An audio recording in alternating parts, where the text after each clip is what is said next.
નમસ્કાર મિત્રો, જો તમે ગુજરાતની અંદર ફેશન ડિઝાઇનિંગ કે ગ્રાફિક ડિઝાઇનિંગ જેવી સ્પેશિયલ ડિઝાઇનિંગ સર્વિસીસ પ્રોવાઈડ કરવાનું કામ શરૂ કરવા જઈ રહ્યા છો, તો તમે જે તમારો પ્રોજેક્ટ શરૂ કરી રહ્યા છો એ પ્રોજેક્ટ શરૂ કરવા માટે જે સેટઅપ ઊભું કરવું પડતું હોય છે. આપણા પ્રોજેક્ટની અંદર માની લો ઓફિસ બિલ્ડિંગ લેવું પડતું હોય, શેડ લેવું પડતું હોય, અથવા તો મશીનરી ઇક્વિપમેન્ટ લેવા પડતા હોય, ફર્નિચર ફિક્સચર કરવું પડતું હોય છે. તો આ બધા જ જે ખર્ચા આપણે કરીએ છીએ, કેપિટલ કોસ્ટ કરીએ છીએ, કેપિટલ એક્સપેન્ડિચર કરીએ છીએ. આ એક્સપેન્ડિચર કરવા માટે, આ ઇન્વેસ્ટમેન્ટ કરવા માટે જનરલી આપણે પ્રોજેક્ટ રિપોર્ટ બનાવીને નેશનલાઇઝ કે કોઓપરેટિવ બેંકમાંથી આપણે લોન લેતા હોઈએ છીએ, ટર્મ લોન લેતા હોઈએ છીએ. જો આ ટર્મ લોન તમે તમારા પ્રોજેક્ટ માટે લીધેલી છે અથવા તો લેવાનું વિચારી રહ્યા છો, તો તમને એમાં 5% 5 વર્ષ માટે, 6% 6 વર્ષ માટે અને 7% 7 વર્ષ માટે એવી રીતે ઇન્ટરેસ્ટ સબસિડી મળે છે. ચાલો સમજીએ આપણે એ કેવી રીતે મળે છે. જે તમારા પ્રોજેક્ટનું લોકેશન છે એ લોકેશન ઉપર આ બધું આધારિત હોય છે. આ લોકેશનની વિગત પણ તમને હું સમજાવી દઉં છું. ગુજરાત આત્મનિર્ભર સ્કીમ 2022 અંતર્ગત ગુજરાતના અલગ અલગ તાલુકાઓને અલગ અલગ કેટેગરીમાં ડિસ્ટ્રીબ્યુટ કરેલા છે. જેમ કે આપણે કેટેગરી 1, 2 અને 3 એવી રીતે કરેલા છે. માની લો કે તમે રાજકોટ તાલુકા અને રાજકોટ જિલ્લા, રાજકોટ સિટીની વાત કરો છો તો એ કેટેગરી 3માં આવે છે. ગોંડલ તાલુકો અને એની વાત કરો છો તો કેટેગરી 2માં આવે છે. પણ ચોટીલાની વાત કરો છો તો ચોટીલા તાલુકો જે છે એ કેટેગરી 1માં આવે છે. ઇન્ટરેસ્ટ સબસિડી જે છે એ ડિપેન્ડ કરે છે કે તમે કયા તાલુકાની અંદર, કઈ કેટેગરીના તાલુકાની અંદર તમે તમારું યુનિટ શરૂ કરી રહ્યા છો, એના ઉપર તમને સબસિડી મળશે. આ એક્ઝામ્પલમાં આપણે સમજ્યા ચોટીલા, ગોંડલ અને રાજકોટની વાત કરીએ તો જો તમે રાજકોટની અંદર સર્વિસ યુનિટ ચાલુ કરો છો, જે આપણે વાત થઈ એ મુજબ, તો તમને 5% ઇન્ટરેસ્ટ સબસિડી 5 વર્ષ માટે મળે છે. ગોંડલની અંદર કરો છો તો 6% ઇન્ટરેસ્ટ સબસિડી 6 વર્ષ માટે મળે છે. અને એ જ વસ્તુ ચોટીલાની અંદર તમે શરૂ કરો છો તો 7% ઇન્ટરેસ્ટ સબસિડી 7 વર્ષ માટે મળે છે.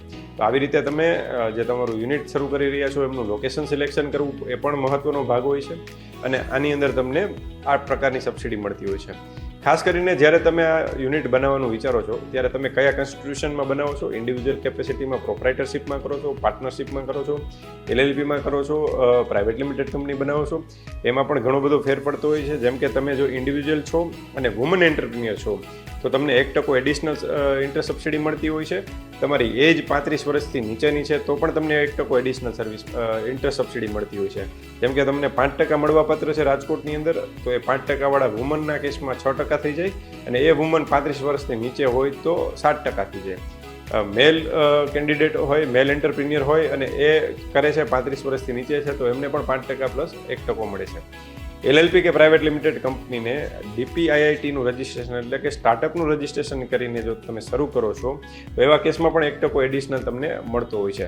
આ ઘણા બધા પ્રકારે તમે ઇન્ટરેસ્ટ સબસિડીનું પ્લાનિંગ કરી શકો છો અને વધુમાં વધુ ઇન્ટરેસ્ટ સબસિડીનો તમે 5%થી લઈને આમ કેલ્ક્યુલેટ કરો તો 9% સુધીનો લાભ લઈ શકો છો. પણ મેક્સિમમ જે તમે લાભ લ્યો છો એ બાદ કરતાં જે તમારી ટર્મ લોન છે એમાંથી 2% ઇન્ટરેસ્ટ તો તમારે ભોગવવું પડે છે. એટલે કે 10%ની લોન હોય તો વધુમાં વધુ 8% ઇન્ટરેસ્ટ સબસિડી લઈ શકાય. તો આ ઇન્ટરેસ્ટ સબસિડીની આપણે વાત કરી.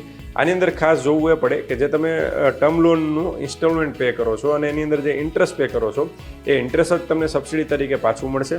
પેનલ ઇન્ટરેસ્ટ કે અધર ચાર્જીસ પેમેન્ટ કરેલા હશે તો એ નહીં મળે. તમે જો ડિફોલ્ટ કર્યો છે કે ભાઈ કોઈ કારણોસર હપ્તા નથી ભરી શક્યા, ડિફોલ્ટ થયેલો છે, તો ડિફોલ્ટ પીરિયડનું ઇન્ટરેસ્ટ છે એ પણ સબસિડી રૂપે તમને પાછું મળશે નહીં. અને આવા સર્વિસ યુનિટને ખાસ કરીને 10થી વધારે લોકોને એમ્પ્લોયમેન્ટ આપવું ફરજિયાત છે આ યુનિટ કરો છો ત્યારે. અને GST નંબર લેવો ફરજિયાત છે. તમારું સોપેક લાઇસન્સ હોય તો સોપેક લાઇસન્સ લેવું જરૂરી છે. ઉદ્યમ રજિસ્ટ્રેશન કરવું જરૂરી છે. તો આ બધા જ લાઇસન્સો અને 10 લોકોનો રોજગાર અને જે GSTની વાત છે તમે ફૂલફિલ કરો છો તો તમારું યુનિટ જે છે એ સબસિડી મેળવવાને પાત્ર છે. જો તમે તમારા સર્વિસ યુનિટની અંદર સબસિડી લેવા માંગો છો તો તમારે નેશનલાઇઝ બેંક, કોઓપરેટિવ બેંક કે પ્રાઇવેટ બેંકમાંથી જ લોન લેવી પડશે. NBFCમાંથી લીધેલી લોન છે એ સબસિડી મળવાને પાત્ર નથી થતી. તો ખાસ કરીને બેંક સિલેક્શન વખતે પણ તમારે ધ્યાન રાખવું પડશે. અને ખાસ જે એમ્પ્લોયમેન્ટ તમે 10 લોકોનું આપો છો એમાંથી 85% લોકો જે છે એ લોકલ ગુજરાતના હોવા જોઈએ અને બાકીના લોકો છે બહારના હશે તો ચાલશે.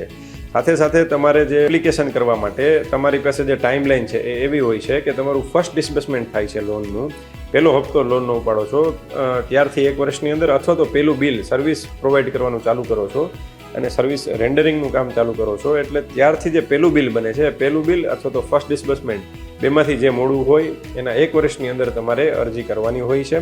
અને આ અરજી કર્યા પછીની જે કંઈ પ્રોસેસ છે ગવર્મેન્ટની અંદર એપ્લિકેશન સેન્કશન થવાની, ડિસ્બર્સમેન્ટ થવાની એ પ્રક્રિયા ચાલતી હોય છે. તો ખાસ કરીને આ બધા આ સર્વિસ પ્રોવાઈડરો જે છે એ આ ઇન્ટરસબસિડીનો લાભ લે ગુજરાતની અંદર, એવી હું સૌને વિનંતી કરું છું. હું રાજેશ સવનિયા, એડ્રોડ કોર્પોરેશન, રાજકોટ. અને વધુ માહિતી મેળવવા માટે અમારી યુટ્યુબ ચેનલ રાજેશ સવનિયા વિઝિટ કરો.